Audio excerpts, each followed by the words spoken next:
Those in charge here at the Home Office command one of the great offices of state, Home Secretary. The latest tenant here, Suella Braverman, approaches the job with a bluntness unlike any of her predecessors. Writing in the Times about the pro-Palestinian marches, she says, "From the start, these events have been problematic. This is not a time for naivety. We have seen with our own eyes that terrorists have been valorised. Unfortunately, there is a perception that senior police officers play favourites when it comes to protesters.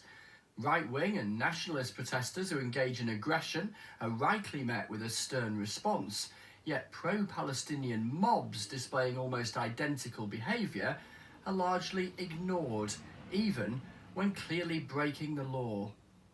Is Suella Braverman onto something when she claims the police might be biased? This former senior policeman, who now works for a right-leaning think tank, says possibly yes.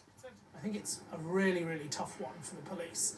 I think the key question here is, who are they listening to? Who are they talking to? And so could the police be biased almost by accident? Potentially. But the key question is, who are they getting advice from? What is the nature of that advice? And what is the bargain that's being struck between the police and the protest organisers? So close, yet so far apart. Look at their body language the other day. A penny for what it'd look like now. Rishi Sunak's spokesman said Number 10 had not signed off Suella Braverman's article. In other words, she has undermined his authority. And then there's the increasing frequency of her saying stuff that steals the limelight. The wind of change that carried my own parents across the globe in the 20th century was a mere gust compared to the hurricane that is coming. And here is how she describes the pro-Palestinian marches. To my mind, there's only one way to describe those marches. They are hate marches. And she said some homeless people live in tents as a lifestyle choice. Opinions and language that divide. Divide the country, divide her party. Suella's a friend of mine. And one of the things I know is that being a Home Secretary, having seen a number of other friends do the job, is a tough and pressurised job. But do you agree with her?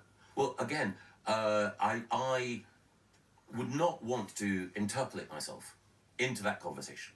I think the question really is for the Prime Minister.